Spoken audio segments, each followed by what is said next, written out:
Okay, so imagine, if you will, you are 10 years old again. It's a Tuesday, maybe a Thursday, just one of those days that feels like it's stretching out for, 1,000 years. Mm-hmm. You're sitting in a classroom. It smells faintly of floor wax and desperation. And the fluorescent lights are doing that subtle humming thing that just drills right into your temples. You're taking a spelling test. The stakes are so low in the grand scheme of things, but when you're 10, a spelling test feels like a tribunal. Exactly. You are sweating. Yeah. You're trying to remember if implacable has one C or two, and Mrs. Alterman, who we can all agree is the terrifying archetype of every strict teacher ever, is like prowling the aisles with her red pen, just waving. He's waiting for you to fail. Right. And then you look out the window. You're looking for an escape, anything to distract you, and you see a squirrel. But not just a squirrel. Not just one foraging for nuts or chasing another one up a tree. This is the thing that breaks the reality of the whole scene. It really is. Mm-hmm. This squirrel is wedged in a hole in an oak tree right outside the window, and he is holding a suitcase. A tiny suitcase. Hmm. And not just holding it, he's packing. He is frantically packing. I mean, he's got acorns, sure, but he's also shoving in this little scrap of blue fabric. He's looking around all nervous. He checks a metaphorical watch on his wrist. He looks genuinely terrified. It's the most absurd, surreal, and yet deeply, deeply unsettling image to start a story with. It is. You have this collision of like the crushing mundane reality of school, bad grades, mean teachers, those fluorescent lights, and it just crashes head on into a squirrel who is clearly fleeing the country. It's such a brilliant hook because it immediately destabilizes you. And we are talking today, of course, about Jane and the Raven King by Stephen Chambers. And that squirrel, that's our first clue. He's the canary in the coal mine telling us that the world we think we know is about to completely unravel. It really is. And welcome back to the Deep Dive. Today we are unpacking a story that is, well, it's equal parts urban fantasy, middle-grade adventure, and honestly, a pretty significant amount of technological horror. Yeah, that part is really striking. We're following our protagonist, Jane Lehman. And she's that kid. She's the kid who sees the magic that everyone else is just too busy or maybe too distracted to notice. Jane is sort of the classic outsider protagonist, but with a twist. It's not just that she's socially awkward, it's that she is observant in a way that becomes dangerous. She sees the glitches in the matrix, so to speak. Right. And before we even get to the dragons and the magic, the book does a great job of establishing just how bad her regular life is. I mean, we're talking about a really bad day. She's late for class. She's getting C-minuses. And she's got a bully, Allison. Oh, Allison is just relentless. She mocks Jane for reading nature books, for not having a cell phone, for not watching the latest TV shows.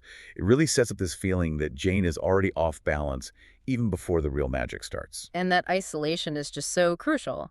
Because when the weirdness starts, when that squirrel packs his little bag, Jane has no one to validate what she's seeing. She is completely alone in her perception of reality. And the mission of this deep dive is really to explore how Chambers uses that isolation to launch this classic chosen one narrative, but then twists it with these very modern anxieties about, technology and distraction. And the stakes.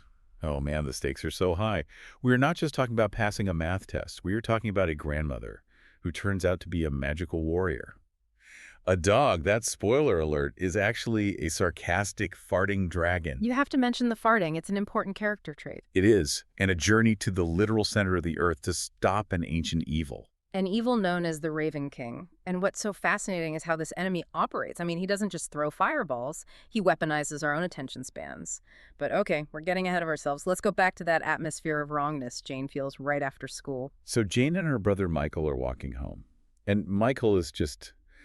he's your typical younger brother. He wants a soda. He thinks Jane is weird. He's completely obsessed with video games. Total normal kid. But Jane feels something in the air.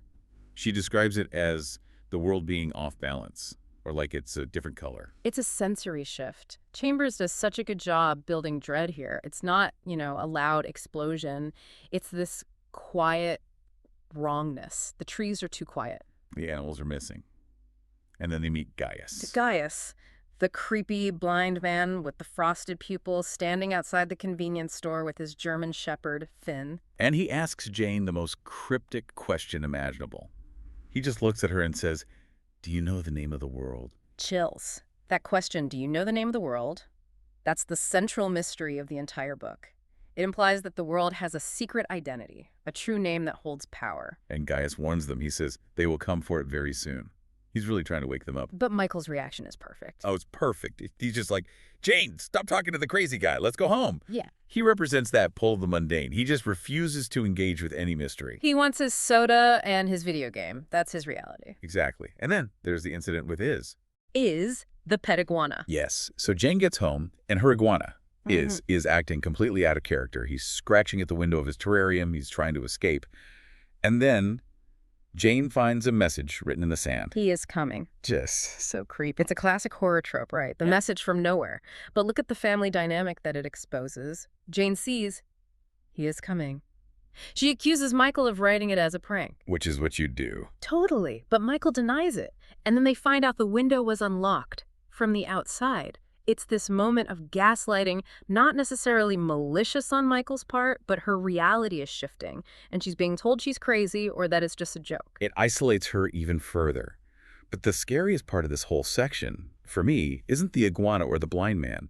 It's the parents. Oh, absolutely. This is where the story pivots from a kind of quirky fantasy into like genuine social commentary. Jane's parents are. Well, they aren't just busy. They're zombies. They're unnaturally fixated on their phones and their laptops. There's this one scene in the car where the dad is driving and he's answering calls and he's forgetting conversations the second they happen. He's physically present, but mentally he is completely, utterly gone. It's that theme of electronic distraction taken to a supernatural extreme. The enemy in this book, the Raven King, he uses our technology as a fog. He pacifies the adults. I mean, if the parents are glued to their screens, they can't protect their children. They can't see the monsters creeping up the driveway. There was a terrifying scene during a storm. There's a tornado warning. Actual sirens are going off outside. Thunder is crashing. And the parents just sitting on the bed, typing on their laptops, answering emails. They refuse to turn off the TV. It's such a visceral scene. The mother physically struggles to look away from the screen. It's like an addiction, but magnified by this dark magic. The horror isn't a monster under the bed. It's the absence of the protector. The parents are right there, but they are totally inaccessible, and it leaves the children just utterly vulnerable. Until Grandma Diana shows up.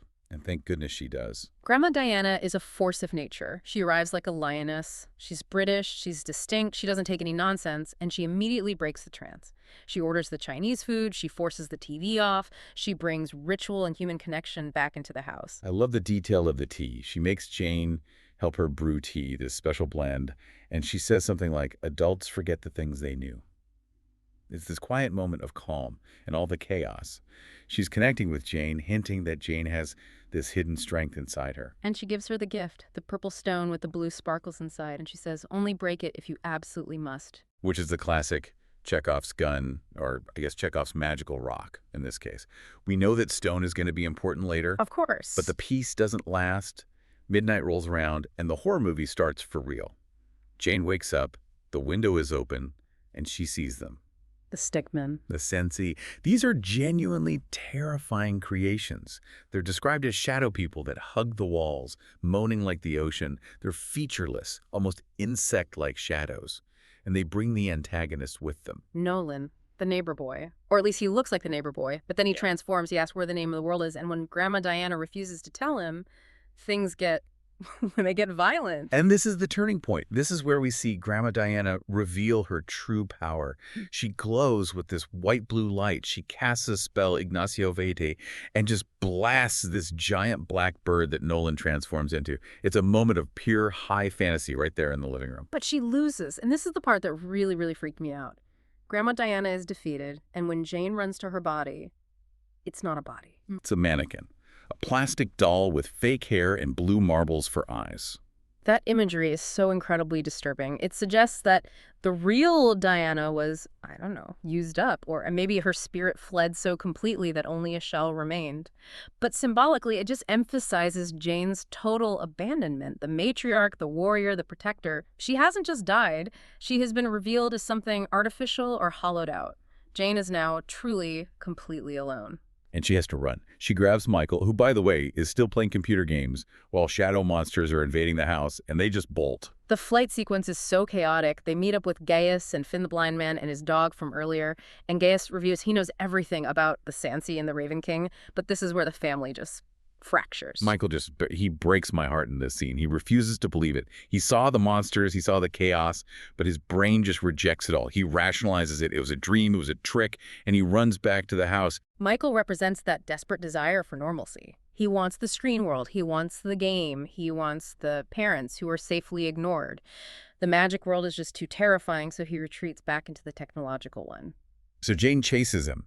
She runs back into the house, and it is the house of zombies all over again. It's 3 in the morning. Every single light in the house is on, and the parents are on the bed on their laptops, just ignoring the storm, ignoring the fact that their kids are soaking wet and terrified. They're speaking in those business grunts. Okay. It's so chilling. Jane slams the laptop shut, and her father just looks right through her. That's the breaking point. That's the moment Jane realizes she can't save them. Not right now. It's such a mature realization for a child to have. She understands that they are unreachable. If she stays, she dies, or she becomes one of them. She has to leave Michael behind because he has chosen the illusion. It's this tragic, severance of the family unit. So she runs back to Gaius. And this brings us to the threshold. They have to leave our world. They get in Gaius's RV, which he drives despite being blind, which is both terrifying and also kind of hilarious, and they go to a park. And the portal isn't some swirling vortex in the sky or a glowing door. It's an oak tree, a solid, massive oak tree, and they just walk right into the wood. I love that imagery. It feels very Yeah. Narnia, but somehow earthier, more ancient. And inside the tree, it's not wood. It's this white marble room with a pyramid and statues. And standing on top of the pyramid is the keeper. The unicorn. But let's be really clear, this is not a My Little Pony unicorn. Not at all. This thing is a beast. It's the size of a school bus. It has moonshimmer skin, a gold mane, eyes like furnace fire, and a broken horn. It is ancient and deeply intimidating. And he creates a test. This is the first real test to Jane's character. The unicorn asks her this big philosophical question. Is the universe ruled by order or chaos? This is such a pivotal moment. I mean, usually in these kinds of stories, the good answer is always order. Goodness is associated with structure, with law, with light. But Jane, she pauses. She thinks about her life. Yeah, she thinks about her parents turning into zombies, her grandmother turning into a mannequin, the bullies at school. Logic has completely failed her. Exactly. And she reasons that if she says order, she might sound like a threat to a magical world, or she might just be lying to herself. So she guesses. She says chaos. And the unicorn lets her pass. And that answer, chaos, it validates her trauma. The world is chaotic. The Raven King has upended the natural order. By acknowledging the chaos, Jane is actually aligning herself with the reality of the situation. She isn't in denial like Michael. She accepts the madness, and that acceptance allows her to enter the magical realm. So they pass the unicorn and get on this old, creaky, Victorian elevator that just goes down and down and down. The gas lamp goes out. Gaius says, "We are crossing over," and then the big reveal, Finn. The dog disguise is finally dropped. Finn transforms. And he is awesome. He's a dragon. I mean, green scales, a purple and yellow belly, bat wings, fangs like bowling pins. And the best part, he can talk and he's incredibly sarcastic. Finn is such a great character because he bridges that gap between the majestic and the mundane. He's a legendary beast, but he complains about having to be a dog. He loves to eat, and he's just so grumpy. He really grounds the fantasy elements. And he introduces us to Hotland. They step out of the elevator, and they are literally at the center of the earth. But it's not molten lava. It's a world. There's a brown sky, an artificial sun, and millions of animals. Which explains that atmosphere of wrongness from the beginning of the book. The animals weren't just hiding, they were fleeing. They migrated to the center of the earth to escape the Raven King's return. And they have a society. There are zebras and lions and groundhogs, and they're all talking and arguing and like filing paperwork. It's like a magical refugee camp. And we learn about Gaius's true nature here, too. He isn't just a blind man. He's a bobbin, a cat person. A warrior poet cat person. Which is just the coolest combination of things. It really is. And the bobbins used to rule Hotland until the Raven King came and wiped almost all of them out. Gaius is the last survivor, so there's this deep melancholy to his character. He is walking through the ruins of his entire civilization, trying to save what's left of the world. So they start their journey across this place called the Sunburn Road, and they run into my favorite minor character of the whole book, Miles. Miles from Miles and Miles Courier Service. He's a rabbit in a little blue uniform with gold buttons, and he has been waiting for generations to deliver a package to someone who looks exactly like Diana Starlight. It's a classic fantasy trope. the delayed inheritance. Jane signs for the package, and it's this old envelope. Inside are 3 blank sheets of paper. Classic Grandma. Here's a magical gift, darling. It's blank paper. Good luck. But the poem on the envelope gives the clue, right? 3 spells inside, 1 for fire, 1 for escape, and 1 to make the evil one break. It implies that magic in this world is need-based. You can't just read the spell. The spell reveals itself only when the situation is absolutely dire. It forces Jane to be resourceful. She can't rely on the magic yet. She has to survive long enough to unlock it. Which is tricky. Very tricky, because she gets separated from the group almost immediately. A kangaroo with an Australian accent naturally kidnaps the iguana to lure Jane away. And this leads her to the orchard of Apple Patch Mary. And this is where the story gets really weird and cerebral. Yeah. Jane wanders into this wall orchard, and she finds a statue. But it's not a statue of some god or an ancient king. It's a statue of her. But a different version of her. Exactly. The statue has curly hair, which Jane doesn't. It has a scar on its chin. It's holding a knife and a stone apple. And the inscription on the base has been chiseled away, and someone has carved the word traitor over it. It's a massive narrative hook. It implies so many possibilities. Is this a time travel situation? Is history cyclic? Is there a prophecy that Jane is destined to betray them? Or is this a Jane from a previous cycle who failed? The trees in the orchard certainly think she's bad news. They start throwing apples at her and shouting, "Cursed!" It's a really scary moment because Jane has no idea what she's done, or I guess what she will do. It creates this deep ambiguity. I mean, up until this point, we're thinking Jane is the chosen one, the hero. But the statue suggests that her role might be much darker, or at least way more complicated. She is already reviled in this world before she has even done anything. Finn and Gaius rescue her. Finn breathes some fire at the kangaroo, which is very effective, and they continue on to their final destination, the Purple Marsh. And this is the landscape shifting again from those open plains to something more oppressive, a red, rusted swamp. And we meet Sandra. Sandra the frog. She's huge, she's wearing makeup, and she has a massive, unrequited crush on Gaius. It adds this little touch of levity, but it also shows the history of this world. Gaius has connections here. He's navigating this whole network of old alliances, and Sandra gives them candles, these glowing orbs, to light the way to the castle. And what a castle. Castle Olsund. It's a masterpiece of magical architecture. It's a giant tree that has literally grown into the shape of a castle, but it's invisible. It's hidden behind this magical web that you can't see unless you've been there before. And when they get inside, it's not woody and organic like you'd expect a tree castle to be. It's clockwork. The walls are made of glass, and inside the walls you can see all these gears turning. It's a machine living inside a tree. Which perfectly mirrors the central conflict of the book, right? Nature, the tree, the magic versus the machine technology, the clockwork. The castle is a synthesis of both, which maybe suggests that the solution isn't just rejecting technology, but mastering it. But the biggest surprise for Jane isn't the gears. It's the cafeteria. Right. She walks into this dining hall, and it's full of children. Hundreds of them. Kids from all over the world. You see turbans, veils, all these different languages. Jane thought she was special, the only hope. But she's just one of many, many candidates. It's a crushing blow to her ego, but also probably a relief in a way. She's not carrying the entire burden alone, at least not yet. But the social dynamics are brutal. It's basically a high-stakes magical boarding school. And Jane gets bullied immediately. She crashes into a mechanical crab waiter, which is just a hilarious visual, and everyone laughs at her. But she meets 2 important people here. First, Manali. Manali is the ally. She's a girl from Mumbai. She's friendly. She reads books. She represents the global nature of this fight. This isn't just an American problem. It's a world problem. And then there's Thomas. The antagonist, at least within the group. Thomas is an older American boy, about 16. He is bitter. And we find out his father died saving Gaius. So he feels entitled. Exactly. He feels entitled to the role of hero. Yeah. He resents Jane because Gaius brought her in personally. He sees her as special competition. He challenges her right away. He asks her, who in your family was so special? Yeah. He's really aggressive. Thomas represents the danger of ego and heroism. You know, he wants to be the savior for the glory or for revenge, whereas Jane is just there out of necessity and love for her family. And speaking of necessity, Gaius drops the bomb. He announces that the Raven King is moving. Yeah. The protection spell on Jane's family is broken, which likely happened when Grandma Diana died. The whole timeline has just accelerated. They don't have years to train. They have days, maybe even hours. And Gaius reveals that only one child can save the world. The rest are just backups or casualties. The rest will die if they fail.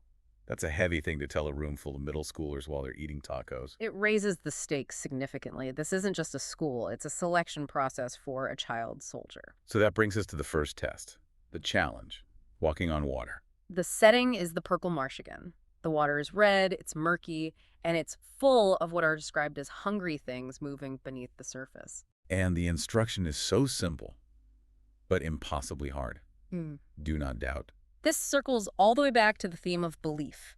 Gaius tells them that the real world taught them that physics are laws. You can't walk on water. But he says that's backward. Those facts are just constraints. If you truly believe, you can do it. It's a test of will over reality. Can you impose your will on the physical world? And Thomas volunteers first. Of course he does. And he does it. He walks right across. He doesn't even hesitate, doesn't sink an inch. He has that arrogance, that absolute certainty in himself. And it works for him here. But then another girl, Julia, tries, and she sinks like a stone. It's a terrifying visual. Yeah. Just gone. He shows that failure is real and it is immediate. And that's where we leave Jane, standing on the bank, terrified, watching Julia sink, knowing that she has to be the next one to step out onto that red water. It's the ultimate cliffhanger. It really is. Okay, let's unpack the big themes here. What stands out to you the most in this first chunk of the story? For me, it has to be the blurring of the line between technology and dark magic. Usually in fantasy, magic is the old way and technology is just tools. But here, the Raven King uses technology as a spell.